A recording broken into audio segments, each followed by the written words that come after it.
Young Brahma वरुणेन्द्र Rudra मरुतः स्तुन्वन्ति दिव्यैस्तवैः वेदैः साङ्गः पदक्रमविशदैः गायन्ति यं सामगाः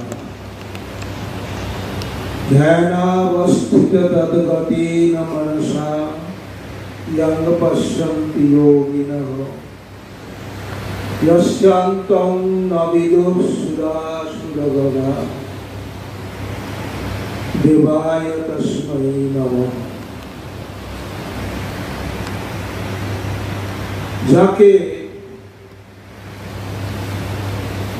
ब्रह्मा वरुण इंद्र वेद वेदांग एवं उपनिषद इत्यादि द्वारा समगायकरा वंदना करे थाकेन जाके मुनि ऋषिरा ध्यान योगेर माध्यमे हृदय दर्शन करे थाकेन जार देवता एवं असुररा अंत खुঁজে পান না সেই ভগবানকে প্রণাম করি।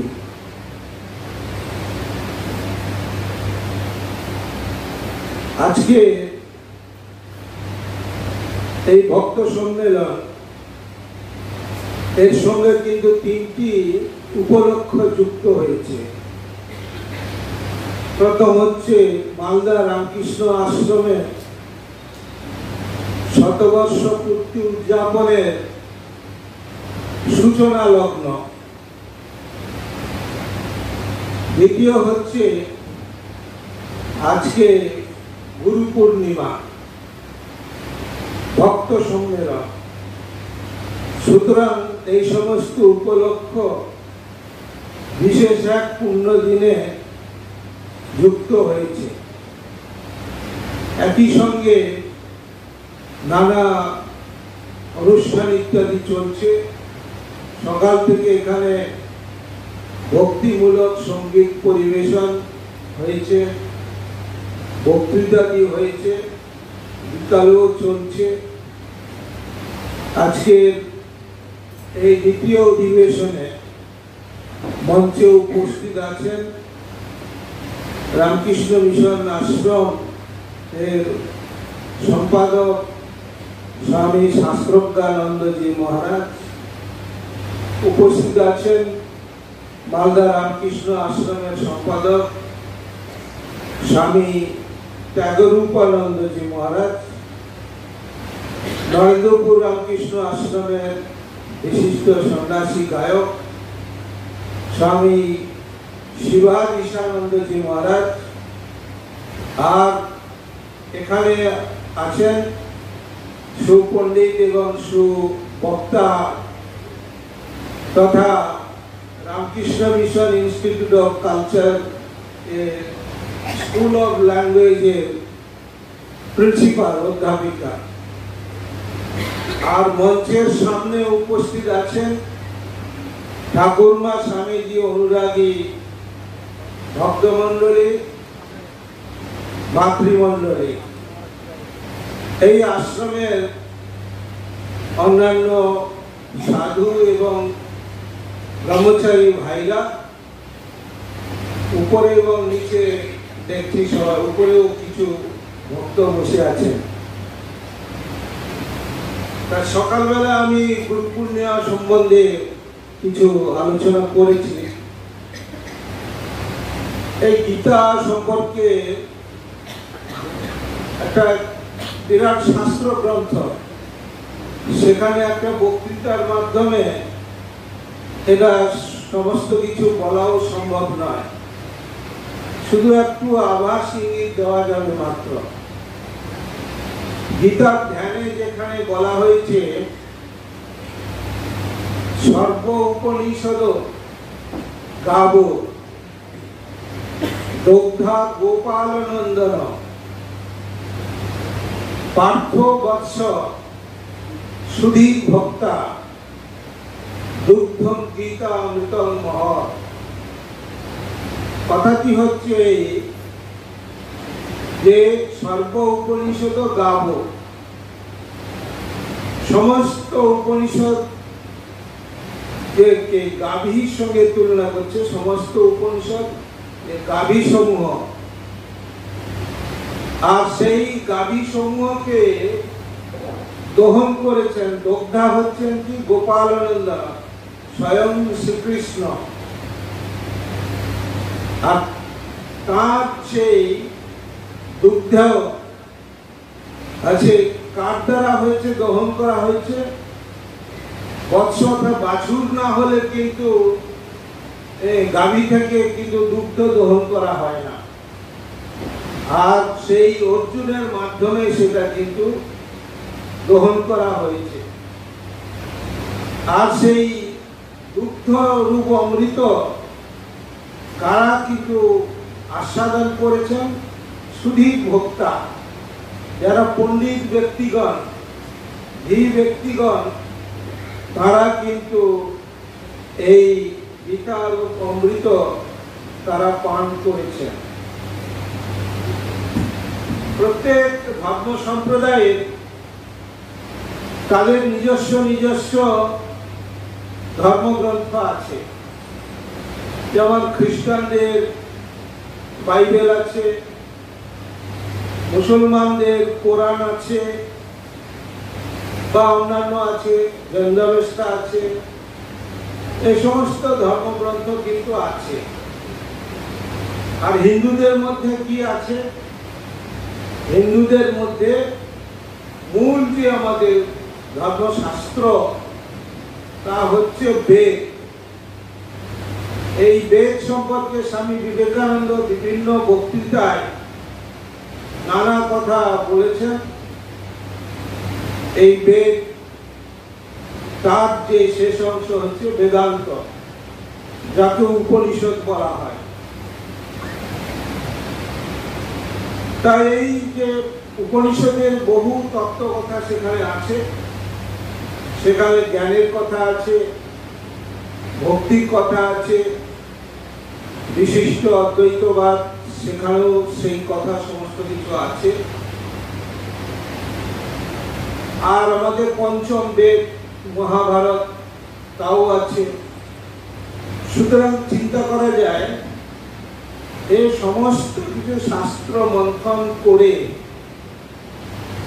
একটি শাস্ত্রের মধ্যে, ধর্মগ্রন্থের মধ্যে নির্যাস যেখানে নিবদ্ধ আছে সেটা হচ্ছে এই গীতা। গীতা এমন এক শাস্ত্র, কোন একটা বিশিষ্ট ধর্ম সম্প্রদায়ের মধ্যে কিন্তু নিবদ্ধ নয়।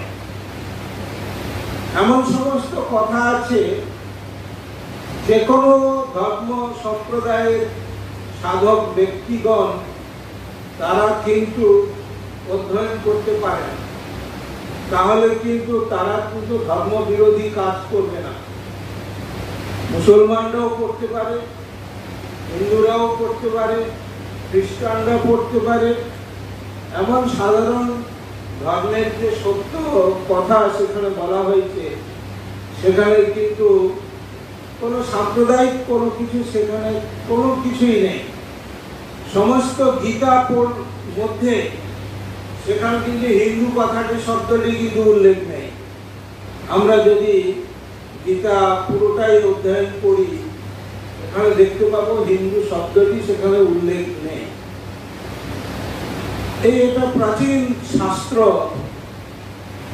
খ্রিস্টপূর্ব 5000 বছর পূর্বে স্বয়ং শ্রীকৃষ্ণের মুখ থেকে এটা হচ্ছে এই উপদিষ্ট হয়েছিল এই গীতা। আমরা মহাভারত পড়েছি, মহাভারতে আমরা দেখেছি কুরুবংশ এবং পাণ্ডব বংশের মধ্যে যুদ্ধ হয়েছিল, প্রচন্ড যুদ্ধ হয়েছিল। যুদ্ধে প্রচুর রাজা মহারাজা তারা কিন্তু নিহত হয়েছিলেন। এই যুদ্ধে শেষ পর্যন্ত ফল হিসাবে আমরা কি পেয়েছি? আমরা পেয়েছি গীতারূপ এরকম শাস্ত্র পেয়েছি। যুদ্ধক্ষেত্রে শ্রীকৃষ্ণ অর্জুনকে যে উপদেশ দিয়েছিলেন সেই উপদেশ হচ্ছে গীতা রূপে আমরা সেটা কিন্তু আমরা পেয়েছি। আরেকটা কথা, যুদ্ধ শুরু হওয়ার প্রাক্কালে অর্জুনের মনে একটা সংশয় হয়েছিল, তার মনে মোহ উৎপন্ন হয়েছিল। স্বাভাবিকভাবে যে কুরুবংশ এবং পাণ্ডব বংশ এই দুজনে কিন্তু তাদের যে পিতামহ কিন্তু ছিলেন ভীষ্ম ছিলেন। আর ভীষ্মদেব তিনি ছিলেন যে কুরু পক্ষে ছিলেন। অর্জুন তখন বললেন, ভাবছেন আমাকে যুদ্ধ করতে হলে এই পিতামহ ভীষ্মকে বধ করতে হবে, যাদের কাছে অস্ত্রবিদ্যা শিক্ষা লাভ করেছিলেন আচার্য দ্রোণ, কৃপ, এদেরকেও হত্যা করতে হবে।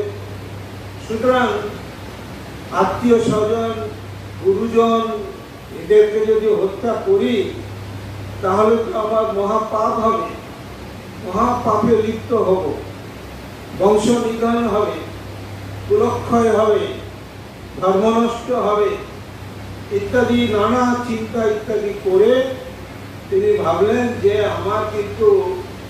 আমার পক্ষে যুদ্ধ করা সম্ভব নয়। এই পাপলিপ্ত রক্তলিপ্ত সিংহাসন অধিকার করে আমার কিছু লাভ নেই, এদেরকে নিধন করে। অর্জুন ভাবছে যে আমি এই সমস্ত যে কথা বলছি, এই কথাগুলি ঠিকই তো বলছি, এটা যেটা আমাদের স্বাভাবিক, আমাদের মনে যেটা জাগে।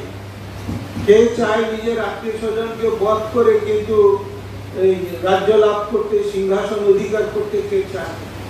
স্বাভাবিকভাবে যে অর্জুন যে কথাগুলো বলছেন ঠিকই কথা তো বলছেন, তিনি তো অন্যায় কিছু বলছেন না। কিন্তু আমাদের সাধারণ বুদ্ধিতে যেগুলো আসে, সেই সাধারণ বুদ্ধি যে একেবারে সর্বসিদ্ধান্ত সেটাও কিন্তু ঠিক নয়। আর পাণ্ডব পক্ষে আছেন স্বয়ং ভগবান শ্রীকৃষ্ণ আছেন, তিনি দেখছেন যে আরে এ তো মোহেতে মুক্ত হয়ে আছে। আমাদের যে বর্ণাশ্রম ধর্ম আছে, বর্ণাশ্রম ধর্ম কি? এই বর্ণ হচ্ছে আমাদের যে ব্রাহ্মণ, ক্ষত্রিয়, বৈশ্য এবং শূদ্র। এখানে কিন্তু শাস্ত্রে বলা হয়েছে প্রত্যেক বর্ণের মধ্যে যারা আছে তারা কিন্তু নিজ নিজ কিছু ধর্ম পালন করবেন। আর অর্জুন হচ্ছে ক্ষত্রিয় বংশে জন্মগ্রহণ করেছেন। সুতরাং ক্ষত্রিয়ের কাজ হচ্ছে কি? যুদ্ধ করা এই যার কাজ, নিজের ধর্ম থেকে সে বিচ্যুত হতে যাচ্ছে, অথচ সে কিন্তু বড় বড় জ্ঞানীর মতো সে কথা বলছে। তখন সেখান থেকেই কিন্তু শ্রীকৃষ্ণ তাকে কিন্তু উপদেশ দিতে শুরু করলেন। এই গীতার মধ্যে এমন কোন তত্ত্বকথা, এমন কোন দর্শনের কথা নেই যে গীতার মধ্যে পাওয়া যাবে না। এখানে পণ্ডিতেরা গীতাকে তিনটি ভাগে ভাগ করেছে। প্রথম 6টি অধ্যায় যে আছে, সে প্রথম 6টি অধ্যায়ের মধ্যে জ্ঞান এবং কর্মের কথা সেখানে বলেছেন। বিশেষ করে জ্ঞানের কথা তিনি বলছেন, তারপরে তিনি সেখানে ভক্তির কথা বলছেন, শেষে জ্ঞানের কথা বলছেন। এখন জিনিসটা হচ্ছে যে তত্ত্বমসি কথাটি আগে বলা হয়েছিল, তৎ হচ্ছে ব্রহ্ম, তম হচ্ছে জীব। জীবের মধ্যে যে ভালো মন্দ আছে, কিন্তু তাকে যদি পরমাত্মায় পর্যবসিত করতে হয় তাহলে সেই জীবকে তো শোধন করতে হবে।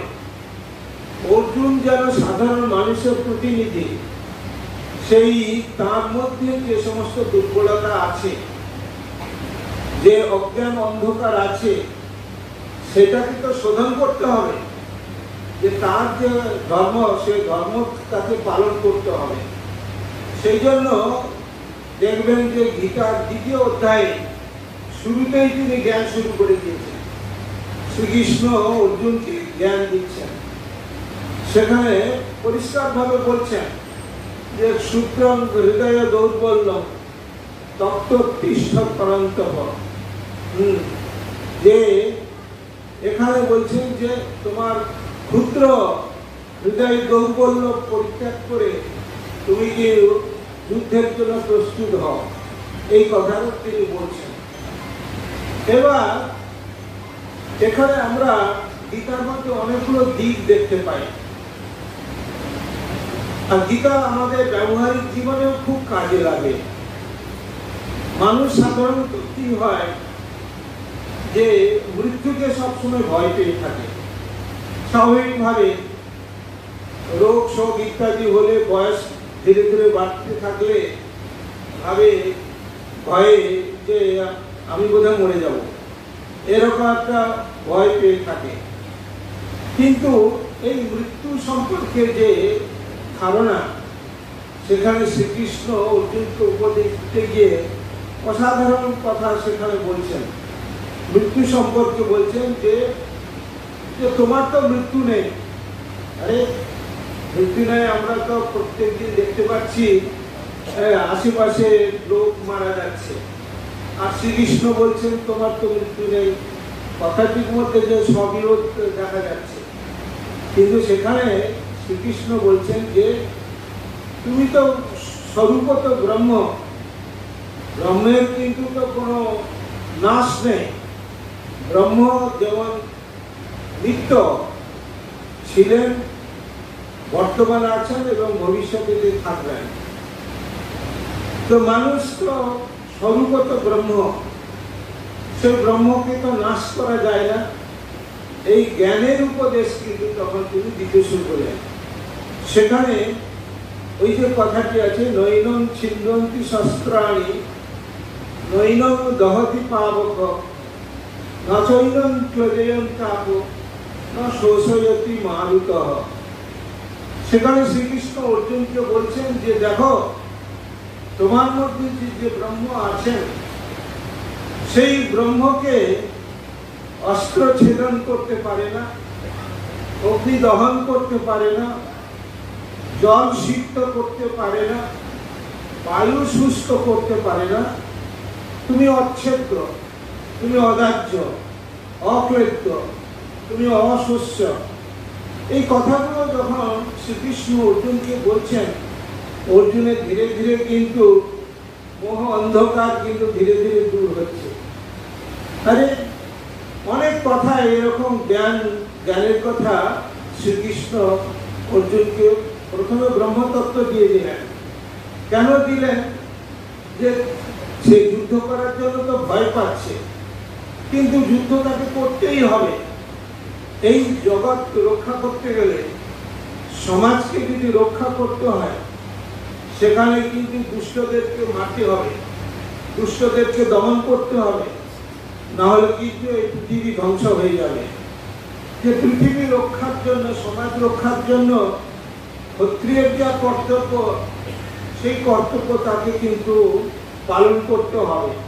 এবং সেক্ষেত্রে প্রথমে তাকে তো জ্ঞান দিয়ে তার তো অজ্ঞান অন্ধকার তো দূর করতে হবে। এইভাবে তিনি ধীরে ধীরে বলতে শুরু করলেন, শ্রীকৃষ্ণ অর্জুনকে উপদেশ দিতে শুরু করলেন। আর এই গীতার মধ্যে এমন সমস্ত কিছু মন্ত্র আমরা পাই, প্রতিটি শ্লোকে আমরা মন্ত্র আমরা ধরব। বিভিন্ন উপনিষদের শ্লোকগুলো একটু পরিবর্তন হয়তো আছে, কোনো কোনো শ্লোকের মধ্যে কিন্তু হুবহু কিন্তু এই গীতার শ্লোকের সঙ্গে কিন্তু মিল পাওয়া যাবে। অসাধারণ একটি ধর্মগ্রন্থ। পৃথিবীর বহু ভাষায় কিন্তু এটা অনুদিত হয়েছে। সুতরাং দেখা যাচ্ছে যে এই গীতা সকলের কিন্তু পাঠ্য। আপনারা সকলে নিশ্চয়ই অধিকাংশ হয়তো গীতা পড়েছেন। সুতরাং দেখতে পাবেন যে গীতার মধ্যে কত জ্ঞানের কথা সেখানে বলা হয়েছে। দ্বিতীয়ত হচ্ছে তিনি কর্মের কথা বলছেন। কর্মের কথা বলতে গিয়ে বলছেন যে দেখো, যে মানুষ এক মুহূর্ত কর্ম না করে কিন্তু থাকতে পারে না। তুমি বলছো যুদ্ধ করবে না, কর্ম না করে তুমি থাকতে পারবে না। যে নহি স্বনমপি জাতুতিষ্ঠত্ব কর্মকৃত, অকর্মকৃত হয়ে তুমি এক ক্ষণ মাত্র কিন্তু থাকতে পারবে না। তোমার মধ্যে সত্য রজতম এই 3 গুণ আছে। মানুষ যা কিছু কর্ম করে এই 3 গুণের দ্বারা কিন্তু প্রভাবিত হয়ে কিন্তু তারা কর্ম করে। যারা সাত্বিক প্রকৃতির মানুষ তারা শুভ কাজ করে, ভালো কাজ করে। যারা রাজসিক প্রকৃতির মানুষ তারা রাজসিক এরকম গুণের দ্বারা প্রভাবিত হয়ে তারা সমস্ত কিছু রাজসিক কর্ম ইত্যাদি করে। যারা তমপ্রধান ব্যক্তি তারা তামসিক গুণের দ্বারা প্রভাবিত হয়ে কাজ কর্ম। এইভাবে কিন্তু এই যে আমরা সমাজে দেখতে পাচ্ছি নানা রকম অসামাজিক কাজকর্ম করছে, নিন্দিত কাজকর্ম করছে সমস্ত স্তরে, রাজনৈতিক স্তরে, সামাজিক স্তরে সমস্ত কিছু কর্ম যে মানুষ করছে। আমরা এটা বাচ্চাদের দেখতে পাচ্ছি। কিন্তু আমরা যদি সূক্ষ্মভাবে বিচার করি এই মানুষগুলো এরকম আচরণ করছে কেন? কেন তাদের মধ্যে কিন্তু এরকম সমস্ত কিছু গুণের প্রভাবের আধিক্য আছে। যে গুণটা বেশি যার মধ্যে আধিক্য থাকে সেই গুণের দ্বারা প্রভাবিত হয়ে কিন্তু মানুষ কিন্তু কাজ করে। সুতরাং সেখানে পরিষ্কার ভাবে শ্রীকৃষ্ণ বলছেন যে দেখো, তোমার মধ্যে যদি রজগুণ এবং তমগুণ বেশি থাকে তাহলে বুদ্ধির দ্বারা এই রজগুণ এবং তমগুণকে বশীভূত করে তুমি সত্য গুণে কিন্তু পর্যবসিত হও। পরিষ্কার ভাবে সেখানে বলছে। আজকে যদি এই সমাজে এই সমস্ত এই পশু প্রকৃতির মানুষগুলো যদি গীতা পড়তো তাহলে দেখা যেত এই সমাজটা কিন্তু অনেকটা সুধরে যেত। কিন্তু আমরা কিন্তু এই সমস্ত ধার ধারি না। আমরা অনেক সময় আরে এই জীবনে যা কিছু লুটপাট করে নি, প্রতারণা যা করার করে নি, ধন সম্পদ সমস্ত কিছু বাড়িয়ে নি, হ্যাঁ, ভোগে সুখে থাকি, এরকম একটা মানসিকতা নিয়ে কিন্তু মানুষ কিন্তু চলছে। কিন্তু গীতা সেখানে পরিষ্কার ভাবে মানুষকে কিন্তু পথ দেখাচ্ছে আমরা এটা ভুল পথে যাচ্ছি। গীতা যদি ঠিকভাবে একটু পড়ে থাকে তাহলে কিন্তু মানুষ কিন্তু ওই কাজে কিন্তু এগুলো না। যে কোনো আমরা শাস্ত্র গ্রন্থ আমরা দেখি না কেন, পড়ি না কেন, সেখানে মানুষ জীবনের সঙ্গে কিন্তু ওতপ্রোতভাবে জড়িত আছে, সংস্রব আছে, সংশ্লিষ্ট আছে। কেননা মানুষকে নিয়েই তো ধর্ম, মানুষকে নিয়েই তো শাস্ত্র। এইগুলো যদি বাদ দিয়ে আমরা যদি অনৈতিক সমস্ত কিছু কর্মে যদি লিপ্ত হয়ে যাই তাহলে কিন্তু সমাজটা কিন্তু ধ্বংসের পথে যাবে। তাই এই গীতা প্রচার যত বেশি করা যায় ততই কিন্তু সমাজের কিন্তু সব দিক দিয়ে উন্নতি হবে। কি আধ্যাত্মিক দিক দিয়ে বলি, কি সামাজিক দিক দিয়ে বলি, কি রাজনৈতিক দিক দিয়ে বলি, সমস্ত দিক দিয়ে গীতা কিন্তু আমাদের প্রত্যেক জীবনে, ব্যবহারিক জীবনে খুবই প্রয়োজনীয়, খুবই উপযোগী। এমনকি উপনিষদের এমন কিছু কিছু কথা নেই সেগুলো কিন্তু আমাদের গীতার মধ্যেও আমরা পেয়ে থাকি। কি একটা হচ্ছে উপনিষদের মধ্যে আমরা অবতার তত্ত্বের কথা সেখানে পাই না, গীতার মধ্যে আমরা কিন্তু সেই অবতার তত্ত্বের কথা পরিষ্কারভাবে পেয়ে থাকি। সেখানে আমরা ওই শ্লোকটা সবাই আমরা জানি, যদা যদা হি ধর্মস্য গ্লানির্ভবতি ভারত। এই কথাগুলো যেখানে যেখানে এই ধর্মের গ্লানি হয়, অধর্মের প্রাদুর্ভাব হয়, সেই সেই সময়ে আমি নিজেকে আবির্ভূত করি ধর্ম সংস্থাপনের জন্য, আর কি সাধুদের রক্ষার জন্য, আর দুষ্টদের দমনের জন্য আমি নিজেকে কিন্তু প্রকাশ করে থাকি। স্বয়ং ভগবান এইভাবে যুগে যুগে এই সমাজকে ঠিকভাবে পরিচালিত করার জন্য, মনুষ্য জাতিকে ঠিকভাবে নিয়ন্ত্রণ করার জন্য তারা কিন্তু যুগে যুগে এইভাবে কিন্তু আবির্ভূত হয়ে থাকেন। এখানে আমরা উপনিষদের মধ্যে সেখানে তত্ত্বর কথা বলে থাকি, কিন্তু অবতার তত্ত্বের কথা সেখানে কিন্তু পরিষ্কারভাবে বলিনি। আর একটা হচ্ছে যে বিশেষ করে হিন্দু ধর্মের মধ্যে, বৌদ্ধ ধর্মেও আছে, সেখানে জন্মান্তরবাদের কথা আছে।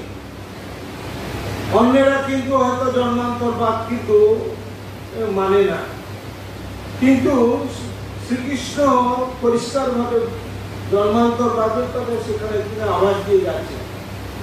তিনি যখন অর্জুনকে যোগের উপদেশ দিচ্ছেন, যোগের উপদেশ দিতে গিয়ে বলছেন যে দেখো, এই যোগ কিন্তু একসময় আমি সূর্যকে বলেছিলাম, সূর্য মনুকে বলেছিল, মনু ইক্ষাকে বলেছিল, এইভাবে কিন্তু যোগ পৃথিবীতে প্রচলিত হয়েছে এবং অনেক কাল অতীত হয়ে গেছে, যার ফলের জন্য এই যোগ কিন্তু নষ্ট হয়ে গেছে। অর্জুনের মনে তখন সংশয় হয়েছিল, আপনি তো বলছেন যে আপনি সূর্যকে উপদেশ দিয়েছিলেন, বিবস্বান মনবের প্রাহ মনুর ঈশ্বর কবে করে, তখন বলছেন যে আমি তো যেটা জানি পৃথিবীর সৃষ্টির আদিতে সেখানে সূর্য তো প্রথমে ছিলেন, সূর্য থেকেই তো সমস্ত কিছু সৃষ্টি ইত্যাদি হচ্ছে।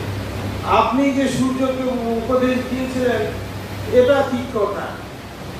তখন শ্রীকৃষ্ণ অর্জুনকে বলছেন, তুমি তোমার মনে থাকবে না, আমার কিন্তু বহুনামী ব্যতীতানি জন্মানি তব চার্জুন তান্নহং ব্যক্তি সর্বান, তান্নহং ব্যক্ত সর্বান। সেখানে বলছেন যে দেখো, তোমার এবং আমার বহু জন্ম হয়ে গেছে,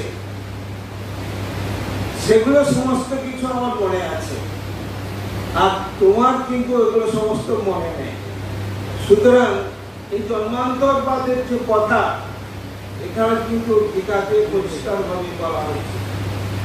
এখানে একটা প্রশ্ন হতে পারে, আরে যখন এই জীবনটা পেয়েছি, এই জীবনটা ভালো করে চুটিয়ে ভোগ করে নি, প্রতারণা করে ঠকিয়ে ধন সম্পত্তি বাড়িয়ে মানুষ খুন করে যাই যেমন পারে আমরা করে নিই, তারপরে তো পরে তো আর জন্ম হবে না। কিন্তু না, এখানে গীতা কিন্তু পরিষ্কারভাবে বলছেন যে জন্ম তোমার হবেই, যতক্ষণ না তোমার মুক্তি হচ্ছে ততক্ষণ পর্যন্ত তোমাকে কিন্তু এই এক জন্ম থেকে আর এক জন্ম তোমাকে গ্রহণ করতেই হবে। এখানে হিন্দু ধর্মের মধ্যে সেই জন্মান্তরবাদ কিন্তু পরিষ্কারভাবে এসে যাচ্ছে। সুতরাং এখন এই জন্মটা কি হবে, এই জন্মে আমি মানুষ আছি, পরবর্তী জন্মে আমি যে মানুষ হব তার নিশ্চয়তা কে দিবে?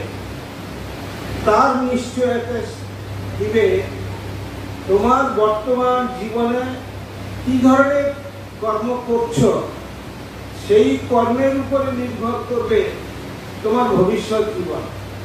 এবং বর্তমান জীবন আমরা যে পেয়েছি, আমরা অতীত জন্মে যে সমস্ত কর্ম করেছি সেই সমস্ত কর্মের ফলস্বরূপ বর্তমানে আমরা কিন্তু মানুষ জীবন পেয়েছি। এই মানুষ জীবন অত্যন্ত দুর্লভ, এটা আমরা সকলেই স্বীকার করি। তা না হলে এই পশু পাখি, গরু, ছাগল ইত্যাদি এই সমস্ত জন্ম অতিক্রম করে আমরা কিন্তু এই মানুষ জীবন কিন্তু পেয়েছি। সুতরাং আমাদের বুদ্ধি দিয়ে বিচার করে যারা সত্যিকারের বুদ্ধিমান ব্যক্তি, তারা এই জীবনে সৎকর্ম করবে, তারা এই জীবনে কিছু জ্ঞান সঞ্চয় করবে। আরে মুক্তি যদি না হয় পরে তো আমার ভালো জন্ম তো হবে। সুতরাং সেদিক দিয়ে আমি কেন এই দুর্লভ জীবন পেয়ে এই জীবনটা কিন্তু এলাই কেন আমি নষ্ট করতে যাব। গীতা যদি আমরা এটা পড়ি, জন্মান্তর ভাগ নিশ্চয়ই আমাদের স্বীকার করতে হবে, এবং স্বীকার করলে সেকাল কিন্তু আমরা একটু উপকৃত হব।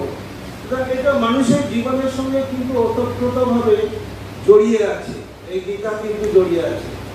কঠোপনিষদে সেখানে পরিষ্কারভাবে বলছেন যে যথাকর্ম যথাশ্রিতম যে যোনি মন্যে প্রপদ্যন্তে শরীরত্বায় কল্পতে স্থানুমন্যে অনুসঞ্জন্তি যথাকর্ম যথাশ্রুতম।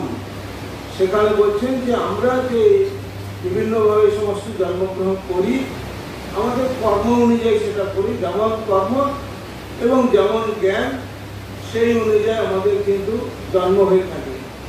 এই যে শ্রুতির কথা, উপনিষদের কথা, সেই উপনিষদের কথা কিন্তু ভগবান শ্রীকৃষ্ণ এখানে অর্জুনকে বলছেন। সময় হয়ে গেছে, যাই হোক, প্রচুর কথা আছে, এখন তো বলতে গেলে রাত ভোর হয়ে যাবে। যাই হোক, এখানে সেখানে অনাসক্তির কথা আছে, গীতায় এরকম যোগ সমন্বয়ের কথা আছে। কর্মযোগের মাধ্যমে গেলেও কিন্তু সেই একই লক্ষ্যে মানুষ পৌঁছতে পারবে, জ্ঞানযোগের মাধ্যমে গেলেও সে একই লক্ষ্যের মধ্যে পৌঁছতে পারবে। ভক্তিযোগ অবলম্বন কেউ যদি করে সেই একই লক্ষ্যে একই গন্তব্যে সে পৌঁছতে পারবে, এবং রাজযোগের মাধ্যমে গেলে সেখানে সে একই গন্তব্যে পৌঁছতে পারবে। শ্রীকৃষ্ণ সেখানে পরিষ্কারভাবে যে যোগ সমন্বয়ের কথা, এই যোগ চতুষ্টয়ের যে সমন্বয়, সেখানে পরিষ্কারভাবে বলেছেন। এবং বিভিন্ন দেবদেবীকে যারা রুচি অনুযায়ী তারা ভজনা করছেন, সেখানেও তিনি বলেন যে যথামাং প্রপদ্যন্তে তাং তথৈব ভজাম্যহম মম বর্তমানুবর্তন্ত মনুষ্য পার্থ সর্বস্ব। হে পার্থ, অর্জুন, যে যে দেবতাকে ভজনা করুক না কেন, সে কি আমি তাকে সেইভাবে অনুগ্রহ করে থাকি। কিন্তু এখানে একটা কথা আছে, কেউ হয়তো ধন সম্পত্তির জন্য লক্ষ্মী দেবীর আরাধনা করছে, সে লক্ষ্মী দেবীর আরাধনা কিন্তু ধন সম্পত্তি পাচ্ছে, শ্রীকৃষ্ণ কিন্তু তাকে কিন্তু ধন সম্পত্তি দিয়ে দিচ্ছেন, তোমার প্রার্থনা নিয়ে তুমি এটা পেয়ে যাও। কিন্তু তুমি মুক্তি চাওনি, কিন্তু তুমি কিন্তু সেই মুক্তি কিন্তু তুমি লাভ করতে পারো, তুমি কিন্তু আমাকে চাওনি, তুমি কিন্তু ধন সম্পত্তি ওই দেবতার মাধ্যমে চেয়েছো, আমি তোমাকে সেইভাবে অনুগ্রহ করছি। এইভাবে কিন্তু গীতা কিন্তু প্রকৃত অর্থ বুঝতে গেলে তার ভাষ্য পড়তে হবে। ভাষ্যের মাধ্যমে কিন্তু এই সমস্ত এই তত্ত্ব কথার জটিলতা অনেক কিন্তু পরিষ্কার করে বলা আছে। যাই হোক, অনেক কথা আছে 18টা অধ্যায়ের মধ্যে। এখন সবাই তো শুরু করলাম, শুরু করতে করতেই ঘন্টি বেজে গেল। যাই হোক, একটু আভাস একটু দিলাম, আপনারা পড়বেন, গীতা অধ্যয়ন করবেন। ধর্মশাস্ত্র পৃথিবীর মধ্যে শ্রেষ্ঠ যে ধর্মগ্রন্থ, এই ধর্মগ্রন্থের মধ্যে সমস্ত কিছু পাবেন। হ্যাঁ, এবং অন্য ধর্ম সম্প্রদায়ের মধ্যে যা কিছু তত্ত্ব কথা আছে, ওই গীতার মধ্যে সব কিছু পাওয়া যাবে। আপনারা এগুলো পড়লে বুঝতে পারবেন। তো যাই হোক, এখন কারোর যদি কিছু প্রশ্ন থাকে তাহলে বলতে পারেন। আমরা 2টি প্রশ্ন নিতে পারবো, আর একটু নতুন লোক প্রশ্ন বলেই ভালো হবে। হ্যাঁ,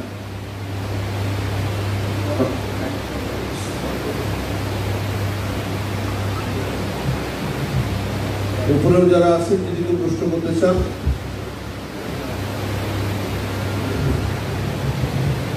প্রণাম গুরু মহারাজ।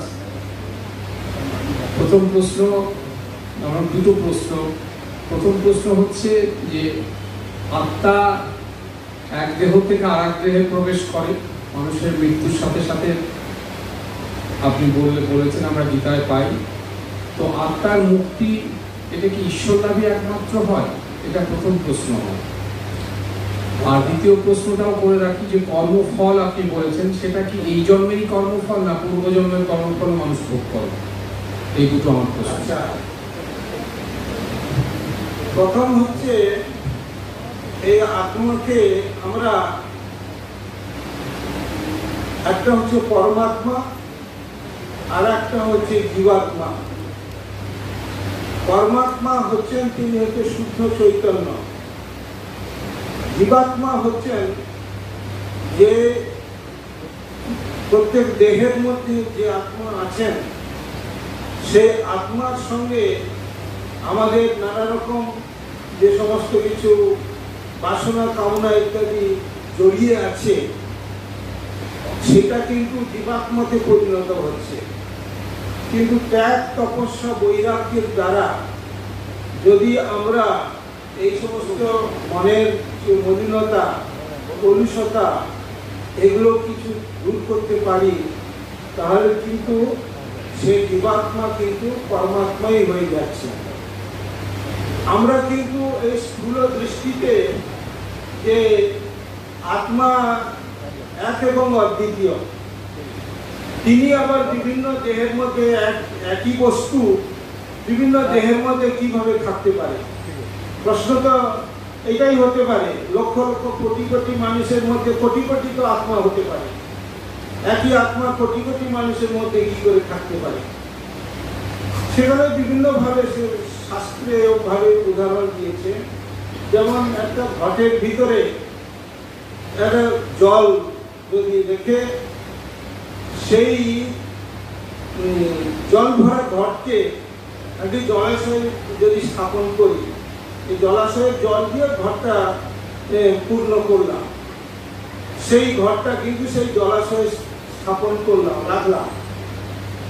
আমার কিন্তু পরিষ্কার তো মনে আছে যে ঘটের যে ভেতরের যে জল আর ঘটের যে বাইরের জল একই জল তো নাকি? দ্বিতীয় তো জল নেই, কিন্তু একটা ব্যবধান থাকছে, কি একটা ঘট হচ্ছে তার ব্যবধান। ঘরটাই কিন্তু দুটো জলকে কিন্তু আলাদা করে দিচ্ছে। আমি যদি লাঠি দিয়ে এই ঘরটাকে যদি ভেঙে দিই তাহলে ঘটের ভেতরকার জল এবং ঘটের যে বাইরের জল মিশে এক হয়ে যায়।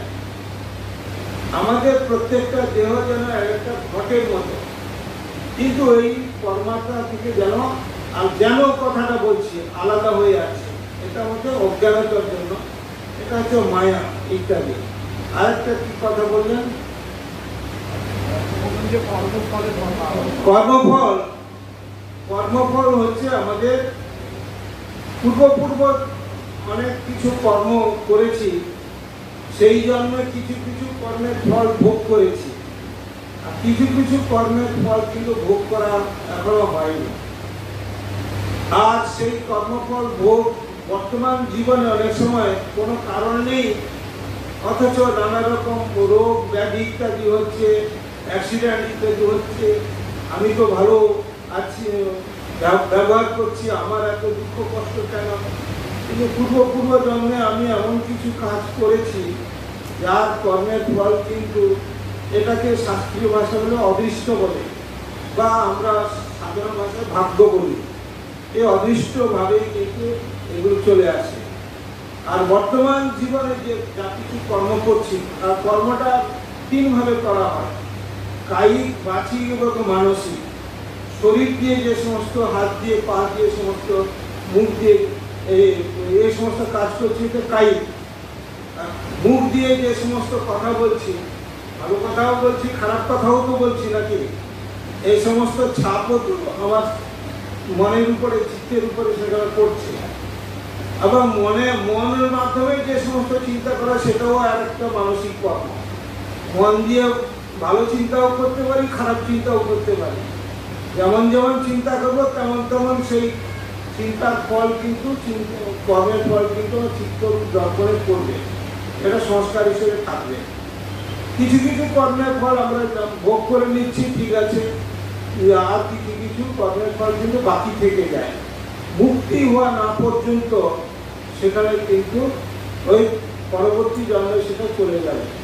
সুতরাং এবার পরবর্তী জন্মে আপনি মানুষ হবেন কি অন্য কিছু হবেন সেটা নির্ভর করবে বর্তমান জীবনে আপনি কিভাবে কাজ করছেন, সেই কাজের ফল কিন্তু সেটা নির্ধারিত করে দিবে আপনার পরবর্তী জন্ম।